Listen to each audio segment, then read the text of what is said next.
1, 2, 3, 4.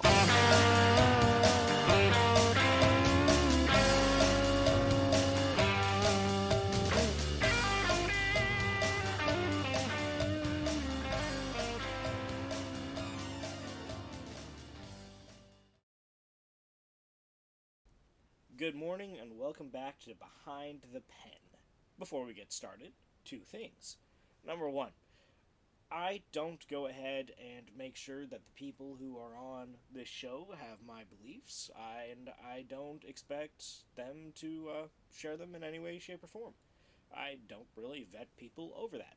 So, what you hear expressed in this show, you may not agree with. If you don't, that's perfectly fine. My beliefs are my own. The author who will be coming on, his beliefs are his own. And if it doesn't interest you, please continue on and we'll catch you for the next show. Second, before we get to that special guest, real quick, and I do mean real quick, I went ahead and started a new thing. I went ahead and dropped a post that said, hey, indie authors, go ahead and give me your favorite sentence from your book. And I'll go ahead and read them on the show. So here we go. This is without context, by the way. I intentionally made it so they wouldn't go ahead and give me any context, because where's the fun in that? Kay Agard. He prayed he hadn't just sentenced his friend to death. Joseph Hunter. The gel eyes stared blankly back at me, accompanied by a painful silence. So, if you want to actually get any context for any of that, you're going to have to go to the authors themselves. But before anything else, we're going to go to the reason why you're actually here. You're not here for me to talk, you're here for someone else to talk, aren't you? Well, welcome to Behind the Pen. So, before you guys decide that you don't want to hear me anymore and just tune out, I will hand it over to the author of Icebreaker, if you would like to introduce yourself. Hey everyone, I'm Stephen William Hanna. I'm a Glasgow-based author. I'm the author of the Interloper trilogy, of which Icebreaker is the first book, and also the author of the Blind Age series, which is an ongoing fantasy series. The sequel for that's coming out shortly. I also work as the curator-in-chief, although there's only one of me, as the curator for a company called Your Paper Quest, who curate and then send out to exclusively indie books every month to our subscribers. Sadly, that's only available in the USA, but I also work as that. So as a result, I've read an awful lot of indie books. I've sampled probably about 2,000 at this point. Holy shit. But my heart is and always will be with the indie community.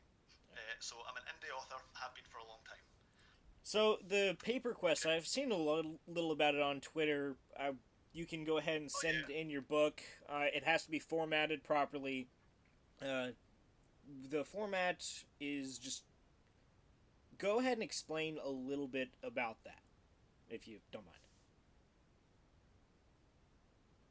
So the formatting that we're using just now is really dependent on the printing company that we use. The only thing we need from authors is a manuscript, and then we handle the printing, so it's a lot easier for them. But it needs to fit in the box, and the boxes have to fit through letter boxes. Mm-hmm. So as a result, we have to go between either 5 by 8 or 5.5 by 8 inches for the size of the book. Mm-hmm. And we also have a kind of page limit count, or page count limit rather, because again the books have to fit in the box. So we can only fit something like 600 pages in total in the box, which kind of limits what we can include. Which is a shame because I've read a lot of really great 500-page books. But we always send two, and sending one of them plus the economics of printing start to run away with you a little. Yeah. And we've got to kind of keep it profitable. Yeah, so that makes sense. We have quite. It's pretty easy to submit though, and we do read them all. I read them all. I at least read the first chapter of everything that we're sent, which we've had some pretty interesting stuff sent in. And the authors, can they send in their books? Like, does it need to be already that 5 by 8 format, or do you guys take care of that? They just need the completed books. If they can format it, that's great, because if they don't, and we really like it, and this has happened quite a few times, if it's not formatted properly and we like it, they'll read it anyway. results in a number of late night phone calls between Ryan and I. Ryan being the guy who organises it and runs the whole business. Between me and him trying to figure out how to format it, we're still learning. We've had to do it with cover art and stuff before as well. It's been a learning experience, and I hate formatting. It's my least favorite part of the process. Yeah, formatting is a pain. That's why I actually usually go through like a lot of authors will go through the KDP, because when you go through there, Kindle Create formats it automatically for you, so it's a lot less of a pain. But there are thankfully tools you can actually download different just formats. I believe Amazon offers it, but basically, Amazon has one. Yeah, you can go ahead and get it offline. You can actually just copy paste your book on over. It's pretty easy to do, but that's not why we're here. We are here to talk about your book, Icebreaker. Yes, we are. So, go ahead and just give a brief overview of Icebreaker, if you would. The way I always pitch it is, it's like you've combined Das Boot, the famous submarine film from World War II, which is like a horror movie on a submarine, mixed with something like Bird Box, which is a little sensory cosmic horror, where sight and things like audio and stuff like that are the real dangers, based around a kind of mimetic apocalypse. So it's a post-apocalyptic sci-fi novel. It's about trying to be a rational person in an irrational time in the aftermath of a kind of cosmic horror apocalypse where everything's collapsed, everything's fallen apart, and the icebreaker of the title is the name of one of 4 remaining big land ships that people can use to navigate the world, and they're basically postmen, logistics, etc. Well, that's and then it's really a story about a man who's lost his father and is trying to solve the mystery of why his father was taken from him in the way that he was, which is itself the kind of central mystery of the whole trilogy. Alright, I gotta ask, how much do you torture your main character? Oh, Bear goes through absolute hell. He loses quite a lot of things. He's already gone through hell by the time the story starts, is kind of the point. He's already tried his best. Yeah, you set up a backstory of just horror for him, and then you're like, okay, let's go ahead and see how much trauma we can fit in this one character. Yep. For more, we give him lots of bruises, then we just poke the bruises quite a lot, which I think is the key to a really great character. He manages to kind of remain a good person throughout, mostly. Oh, that's poor guy. So what inspired this book, or did you just sit down one day and went, I want a cosmic horror sci-fi where I can just torture the guy to death? Well, I've always been a big fan of cosmic horror. I'm a huge Lovecraft fan. I love Jeff Vandermeer. I'm a big fan of those kind of those settings anyway, and I've got a deep interest in it. But the inspiration for it actually came from a random piece of artwork, concept art on a Reddit thread. Does that always happen? Like, yep, that happens to me all the time, man. Because that's the Ragnarok Reborn. It was a freaking meme that inspired that one. So I'm just wondering how many books have come just from just one random thing. Sorry, please continue. I've seen the same image. It was an image of what I was looking for. I'm a dungeon master. Have been for a long time. I love Dungeons and Dragons and all tabletop role playing games. I'm a big fan of them. And I was looking for art, as I always did. Artwork that I could show my players as like, here's what you're looking at. Yep. Or cool setting ideas, ideas for things generally. And there was one. I think it was Imaginary Landscapes was the subreddit, and it was an image of this big armored land crawler and a bunch of. They looked like maybe rescue workers or something, kind of spreading out from it. And I just thought that was a really interesting idea. Like maybe you could have your players be the crew of this cool kind of land ship or something. But how cool it would be informed by why they need a giant land ship in the first place. So putting that together with the whole cosmic horror thing was really where the seed of the idea started, and it changed a lot as it was being written. Yeah, I can definitely see that. I'm not sure how many indie authors actually can go from start to finish, their storyline remains unchanged, but I can't actually imagine that. Speaking of, I've Yep. met anyone like that. Speaking of like the changes, what is your writing process like? uh, Not an awful lot, and then all at once.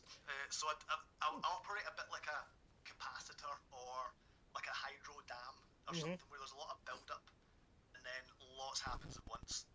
And most of the build up is just collecting ideas and inspiration. I've got a notes file on my phone that's like 100 Microsoft Word pages. I copy paste it over all the time. I've got huge collections of notes of just cool things that I've seen, heard, listened to, lyrics from songs and stuff, poetry. When I'm reading, usually it's really hard. It's really hard to consume any medium really without finding something in it that I want to kind of take and write myself. Mm-hmm. So I collect lots of that, and then over time, a lot of them start to kind of merge into each other. Or I think, well, I've got a series or a setting where I could use that. I've got an idea percolating where I could take that and slot it in, and it would be really cool. Yeah. And then once something starts to play in my head, I'm a great shower thinker. I love thinking in the shower. Mm-hmm. I'm a big daydreamer as well. And I'll just, usually when I'm going to sleep at night, when I wake up in the morning, when I'm driving and stuff, I'll be thinking about these scenes in my head. Yes, I'm not the And only then one. they all start to kind of form a narrative. Ah, yes. See, everybody, I'm not the only one who does that. Uh, It's really common. I've found. I've spoken to a lot of authors about it, and I think that you can judge an author by the length of their random notes file. we're not gonna discuss the random notes or the unused book chunks or the random ideas or the files collecting dust.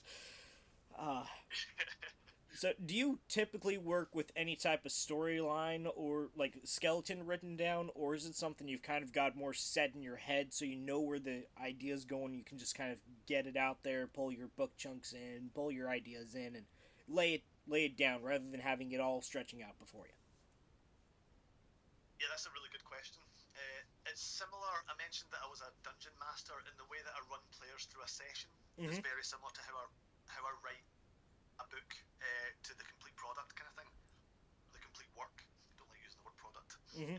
but what I'll do is I'll have a kind of, it's like an island design where I'll have islands that are little things narratively that I want to make sure happen. Yeah. In between is all improvisation, and that's how my players like to kind of play the game. So that there's these pre-planned things that are like set pieces that are going to happen, but the nature of them when they do happen and the context in which they happen can change depending on the player's input. And I like to make myself the player when I do that. So I usually have planned out kind of the big major scenes of a story.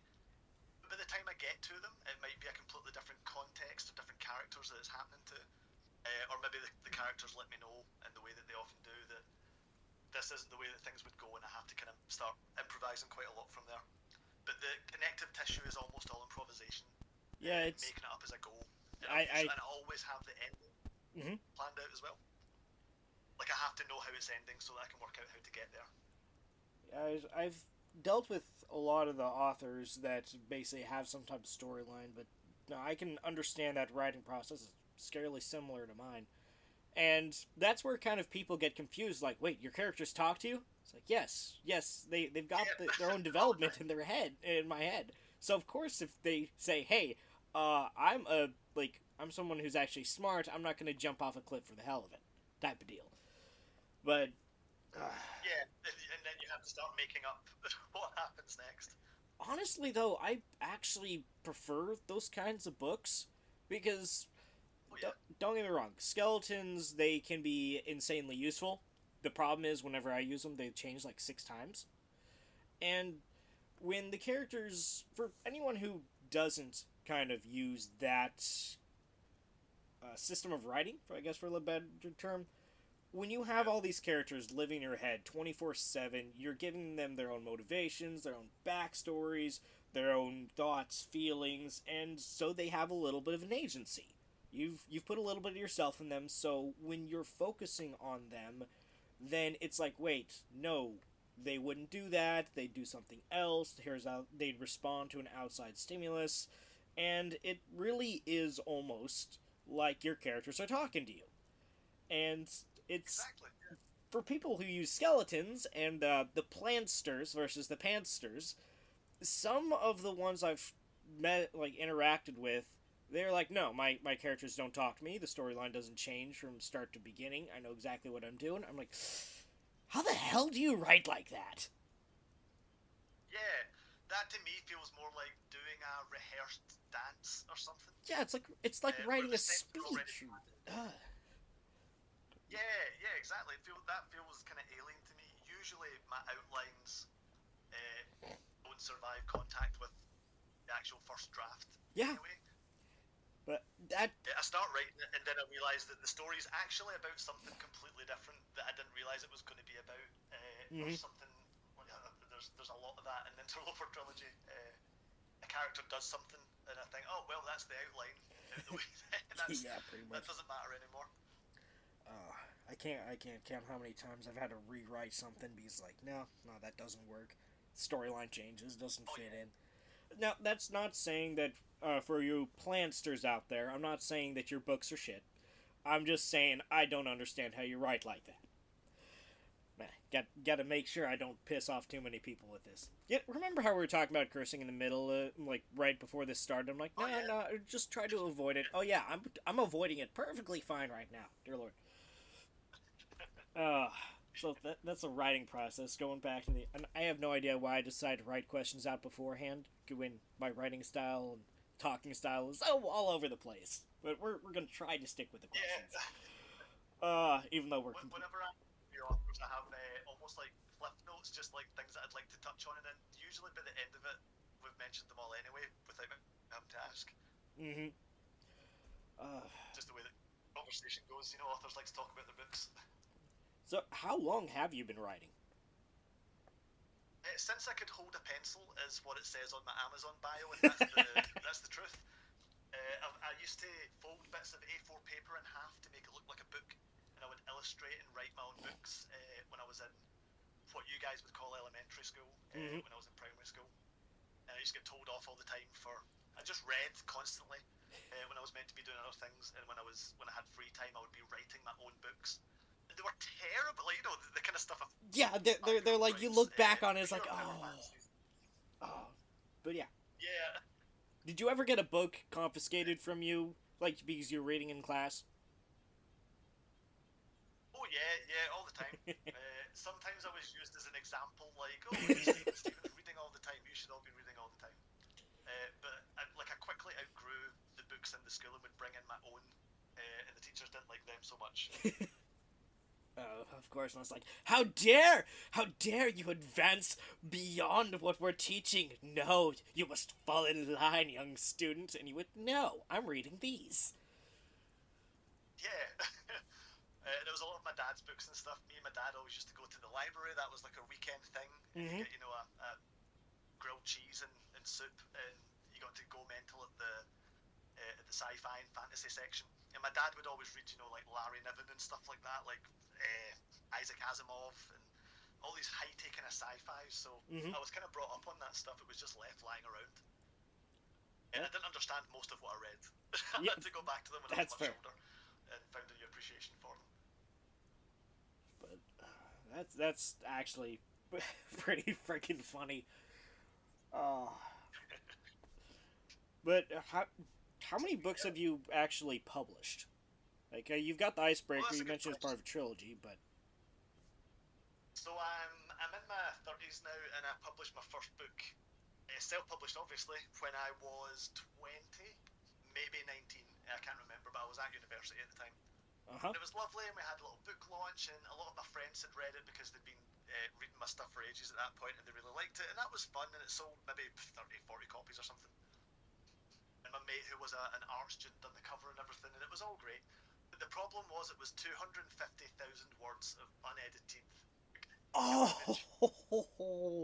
I thought I was beyond chapters, no formatting, riddled with errors and continuity errors, and just like it was a mess. It was an absolute mess.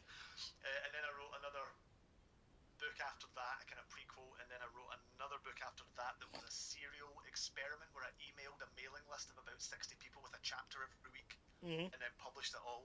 And then I wrote a standalone fantasy, and then those four all ended up getting unpublished because it took me 4 entire books to learn that you need to to you need to be a bit better with editing and stuff like that. So I learned a lot with those four, but I unpublished them, and then wrote the Interloper trilogy, which is three, and then the first of the Blind Age series, which is called The First Rule, which brings me to four. But I've got a completed fifth book sitting on my hard drive right now, just waiting for the cover artist to finish the work on it. Fair enough. So nine? Have you considered going back or rewriting those old books and doing them again? That's a great question. Yes, I have. And usually when I tell people about them, like the people who read them at the time, who were all up in arms when I unpublished them, they were like, "Why have you taken it off?" Because it's terrible. But they loved it. If I was to go back, the thing is, so much of the ideas and stuff from those books got kind of lifted and not so much recycled, but if I was to go back and write them now, they would be completely different books. It would be writing fresh books. And rather than going back, I try and always kind of evolve what I'm writing next. So the ideas that I wanted to visit when I was 19, 20 are very different from the ones that I want to talk about today. And so the stories aren't really, they wouldn't service that as well. But there's always elements from those old stories that I'll sometimes bring back in another way, or it'd be a shame to let them go to waste, you know? Yeah, no, that makes a lot of sense. If you've completely kind of moved your focus to shift, yeah, then if you're using it basically, you've got almost like old cars sitting out back that you're stripping the parts from. They're still being used, so it's good that they're and the learning process itself is very valuable. I mentioned this before, but the first book I ever went ahead and self-published, I had absolutely no idea what I was doing. Kind of like you, no real editing. I thought I did good editing, then I went through like 6 revisions, and that was after I had already done like 3 or 4 full edits on it.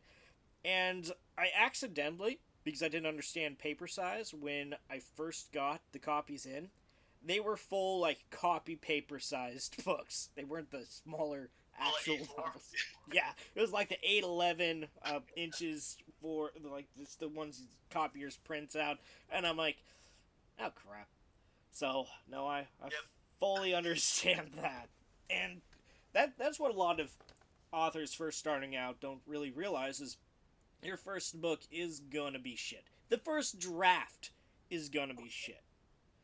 And getting that's the whole purpose of craft, getting it hammered on out, like I mentioned, I think it was with Darren when I interviewed him couple weeks ago, is writing is a skill like anything else. You gotta hammer it out, you gotta hone it, and the most important part is you can't give up just because your first draft ends up being shit. That is a universal experience. You gotta just plow through it, you gotta edit it out, you gotta hammer it out, you can't give up. Because if you don't give up, you're actually going to produce something of beauty. There is... Exactly, and that's how you learn. I think the editing process really is where great authors do their best work, is in knowing what to cut, what to keep, how to kind of sculpt it and remove what's unnecessary and make it the best that it can be, or what to add to it. Mm-hmm. It's similar to any other art. I think that's 1,000 micro decisions, and it just takes time to learn enough that you know which decisions need to be made and why. Like something as simple as like word choice. Mm-hmm. Like I'll read a book and I can tell by the words that the author's using if they're deliberately using those words or if it's just the first word that came into their head. And the more you make those tiny decisions, the better the overall resolution of the work ends up being. Very similar to like painting a picture, you know? Yeah, I think for the first draft of Ragnarok, I went ahead and used the same descriptor like 6 times in 2 paragraphs, go through on the editing process. I'm like, I can't believe I did that. Editing is... Yeah, mine's a sigh. All my characters sigh all the time. And I didn't realise it until someone pointed it out, and I went, oh, I'm going to just Control F that word and just erase it from my vocabulary as much as I can. Yeah, it's going through, and that's why the going through and editing is so important. And me, my character descriptors, I gotta get better at those, because I keep repeating the damn things. But that's what you do. You live and learn as an author, especially an indie author, because we don't have the advantages traditional publishers do. We don't have an army of editors, cover artists, people going through, but at the same time, we don't have to cut any of our stories. So, give and take. I'll take the fresh ideas over an army of editors any day. Yeah, the creative freedom really cannot be kind of replaced anywhere by any amount of editing. And appealing to the most people is the kind of publisher's goal. They want to sell books, but yeah, appealing to the most people is not how you make the best art, I don't think. And I think that's kind of what sets most traditionally minded authors, apart from indie, is the ones who write for traditional publishing. I've noticed a lot of them are just the same stories reskinned, and that's kind of what made me frustrated with books, like especially if you go to a bookstore, you're going to have an entire like romance or mystery section, which is the same book redone over and over again. And then you've got indie authors who they're like, "Hey, these are fresh ideas." Like, I've done 4 of these interviews so far. Like, you're the 4th on them. And first one was Miss Lyons. Second one was Michael Robinson. I actually don't remember. Third one is Darren. 4th one's you. And the books are so completely different. The premises are so completely different. I have to sit back and go, well, I haven't really heard that one before. Because that's the type of ideas you get when you've got complete creative freedom. Yeah, I think I've read most of the authors that you've had on. I've at least sampled them, but Lyons is a great author. I really love her book, Starlight Jewel. And I didn't know until about halfway through it that it was meant to be a Cinderella rewrite. Wait, it is? With crazy tree people in it. And I just love that. Like, what a strange idea. Like, what an odd pitch, but it works so well. And that's what indie authors are great at, I think, is coming out with these bizarre ideas. Like, some of the things I get in my submissions box for YPQ are just... They range from manifestos to like liminal poetry. And there's just the most bizarre stuff in it, and that's the stuff I love the most, honestly, is the borderline experimental things. Mm-hmm. The weirder the better. Push the boundaries a little, that's what the whole point of being indie is. Yeah. So you have the freedom to do so. Yeah, if you're going to go ahead and just write another reskinned, hey, young hero sets out to slay a dragon, and you do nothing unique with it, it's like, why bother? Come on. Give me the spice. Yeah, we need more Hunger Games, and that's another thing. Young adult dystopias. Yeah, the freaking spite of like people deciding that, oh, this book is just another rewrite, so let's go throw a bunch of adult scenes in there. It's like, that doesn't make the book better. It just makes it more annoying. If you can't write your book without spice, then don't write it. That's a decision that I made early on when I was writing, because I think I put it off until the 3rd book. There's a romance that culminates in, and I had readers who got to that point and they were like, oh, why didn't you show us the sex scene?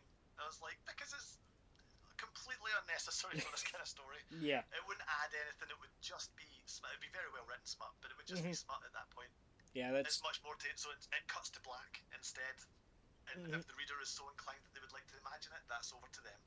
There you None go. of my business. There you go. But I think genre specific, like especially fantasy right now, because romantasy is so popular, people maybe feel that the more outlandish they are with the spicy content, the more popular their book will be. And maybe they're correct. Maybe they are. Maybe that's the market that they're aiming for. Yeah, there definitely is. If you don't want to write that kind of stuff, yeah, just don't. Yeah, there definitely is a market for smut, but if you want to do that, yeah, absolutely. But I kind of got the same decision as you. It's like, I don't want to become known for smut.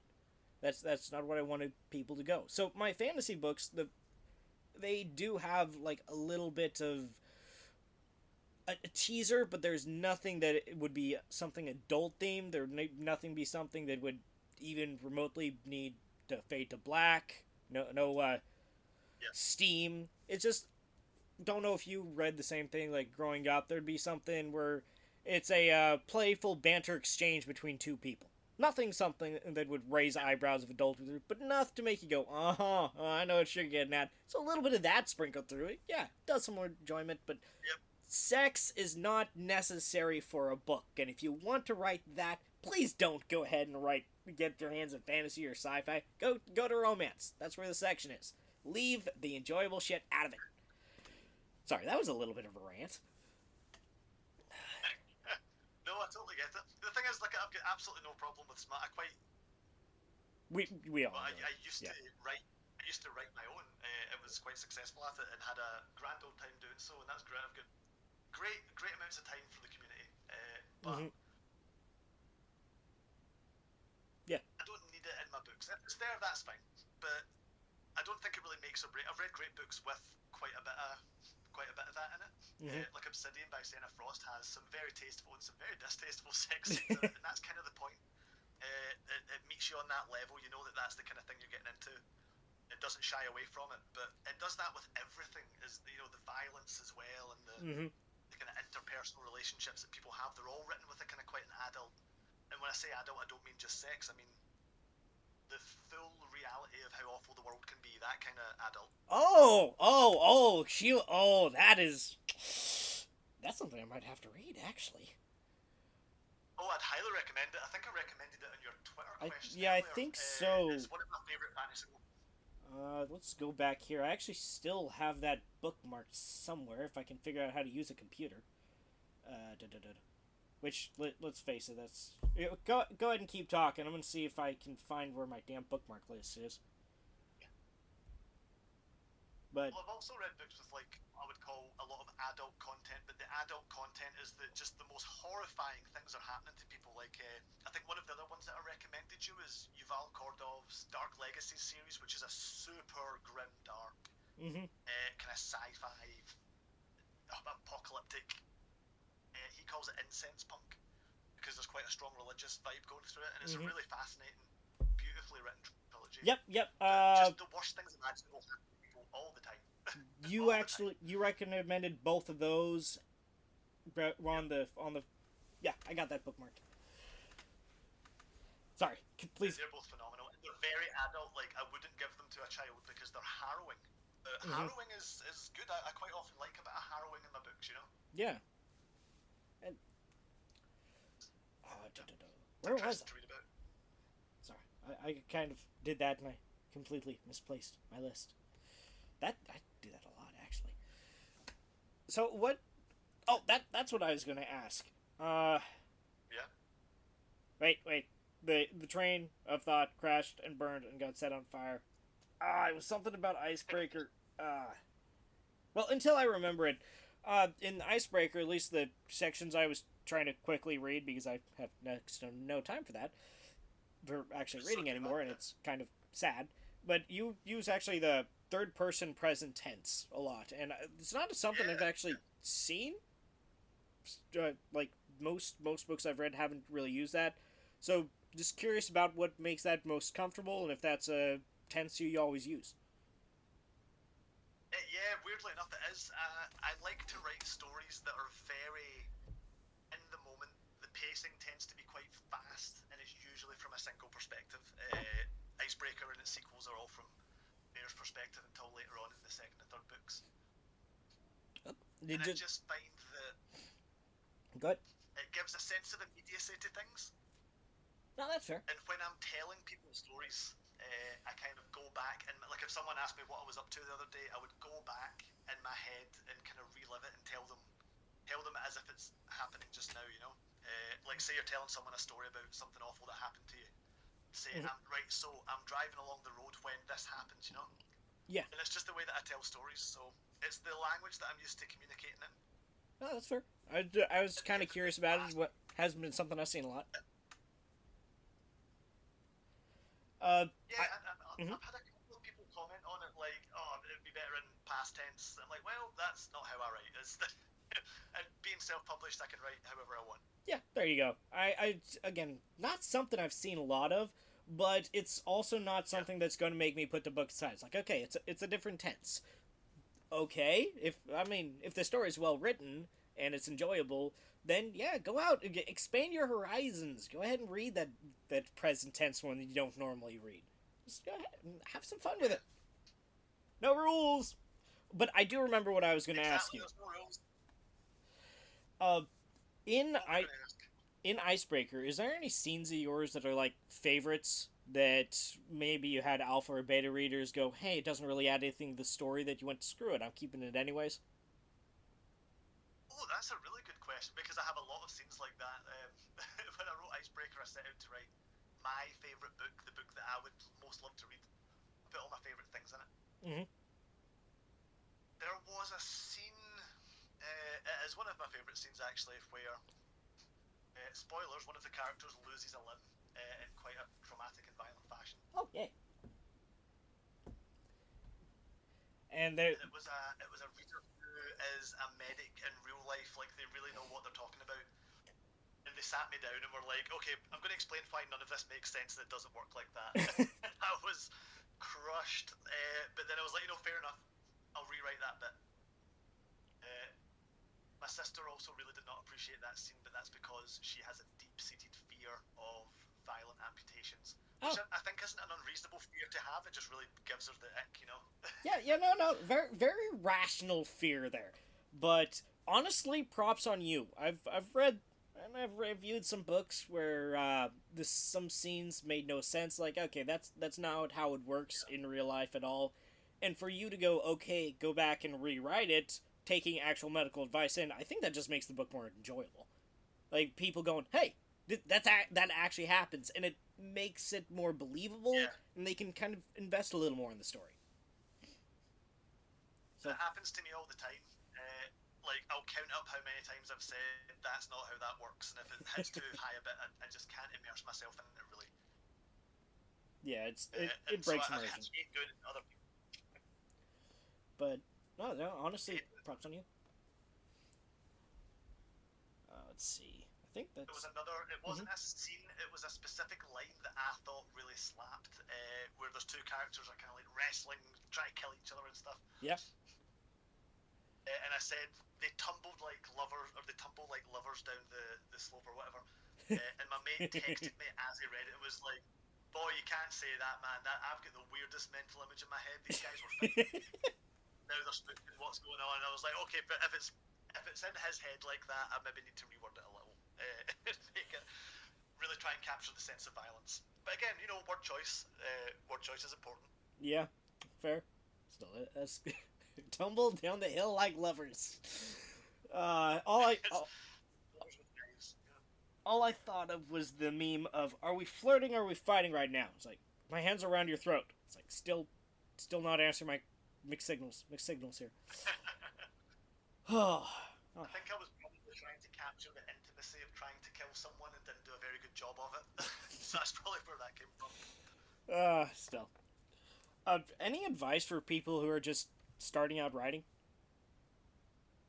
Yeah, get used to editing and get good at editing and read your books out loud and you'll hear how other people hear them. Don't read it in your head because you'll miss important things. Read your entire book out loud. Try to think of the other best bits of advice. Look up marketing before you've finished your book and figure out how you're going to explain it to people. A good pitch goes a long way. Oh, marketing's like the worst thing. Yeah, I hate marketing. Everyone hates marketing. Don't pay someone else to do it for you. Be aware of all the scams out there that target authors who are not sure of themselves. Yeah, that's a really good point. Anytime you see book promoter, book marketer, 99% of the time it's a scam. 1% of the time they're shit at it. Yeah, it's not great. And the reason they're doing it must be because sometimes people fall for it.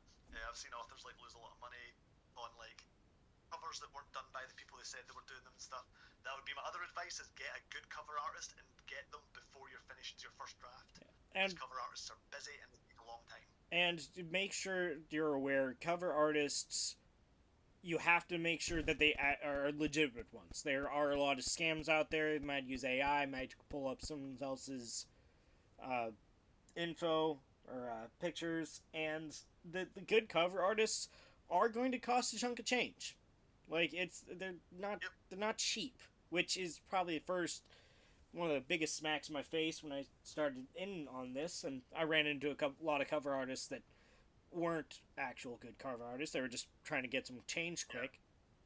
But Now, the good signs of it is if they have a lot of their own art posted. I've seen a couple of them that actually do the process of their drawing, their art on through. Go back if they've got a very established page with a lot. That's the length of time that they've been doing it, that they've been on there, is pretty good key. And ask around. Don't be afraid to go to other artists, other indie artists, and ask, hey, who did you use for cover artist? Who did you go ahead and do that and have do this, have do that? Because we've already been taken in by scams. I know I have. Thankfully, weren't very costly scams, but I've been taken by scams. And indie artists really try to look out for each other. If you go to them with questions, 9 times out of 10, you'll actually get a helpful answer. So don't be afraid. The community is absolutely magical. And that's kind of what I would also say... Go ahead. You go, man, sorry. No, go ahead. I was also going to say, if you can't afford a cover artist, because the barrier to entry hopefully should be as low as possible. Mm-hmm. You can do it all yourself. But if you're going to do it yourself, it has to look like you didn't do it in MS Paint. You know, yeah. Puts people right off if it looks indie. But you can do a lot with like a minimalist style cover. I think what's his name? David O'Mellis, who's a fantastic author and really underrated. I hope higher rated now because it really deserves it. Wrote a book called The Triangle Age that you would probably love. It's a kind of sci-fi apocalyptic. I really love apocalyptic stories. Yeah. It's a sci-fi book. The cover of it just says The Triangle Age, David O'Mellis. It's one color. Oh, I found him. And it has. Yeah, it has. I think he got a new cover made recently, actually, which was great. But he did. It just had like a bison, like a painting of a bison that he must have got somewhere. That was the only thing in the cover. Yeah, now he did update it. It's now it is still minimalist, but he got like 3 logs falling and a narwhal, and the bison is now kind of near the bottom of it, some lines over. So it is definitely minimalist, but definitely also looks appealing. Ooh, I'm gonna have to. Yeah, you can do a lot with like Canva and some stock images and some artwork and stuff that's free and available online. You know, you can do it all without infringing any copyright or anything or getting yourself in any trouble. And it's easy to do a minimalist cover and try and do it. Also, go for broke on the font because bad font is really, really visible. Yeah. Pixabay is one that I use a lot, where you've got tens of thousands of images that you just have to credit the person that you take it from, and you can use it for profit. You can use it for anything. It's pretty good for a placeholder or even a full-on cover. They've got some very interesting ones on there. And then also some simple photography, just off of your phone camera of like some close-ups or something like that. If you go ahead and try to think out the box, you'll be surprised how many things you'll actually be able to come up with that look nice. Yeah, and look at what other people do. Look at what the professionals are doing, basically, and try and copy it. Yeah, remember, kids, taking from 1 book is theft. Taking from 100 is research. I think there's a big class action lawsuit about that just now. It's like, excuse me, Mr. Runia. So, about what you said on your show. But, no, it really is drawing inspiration. Don't be afraid to draw inspiration from others. There is definitely a difference between stealing someone's creative ideas and drawing your inspiration and trying to do it your own way. So, don't be afraid to look around, see what other people are doing. Absolutely. I believe it was Hemingway, I might be wrong about this, I think it was Hemingway that said it's not where you take it from, it's where you take it to. I like that. Because there's nothing new under the sun. Everything's a copy of everything else. The question is, can you execute differently? Mm-hmm. Can you iterate and execute properly on a cool idea? Alright, that's about all I have. Did you have any lasting thoughts? Anything else you wanted to share? Anything you want to talk about? I guess I've got a new book coming out hopefully soon. Oh shit! Right, go for that. That's great. That's the sequel to the novel. That's fantasy. It's like dark fantasy, really dark fantasy, all themed around identity and the loss of identity. Just something that I wanted to write about. But those are very kind of D&D-esque books. So if that's the kind of thing that your listeners are into, to, they'll probably really enjoy The First Rule and its imminent sequel. My brain was also just mulling over more advice that I would give authors who are starting out. Mm-hmm. Because there's so much, but there's so much that kind of get lost in the weeds a bit on it. But it would be to focus on the process rather than the end result, because it's a constant process, like any artistic expression is.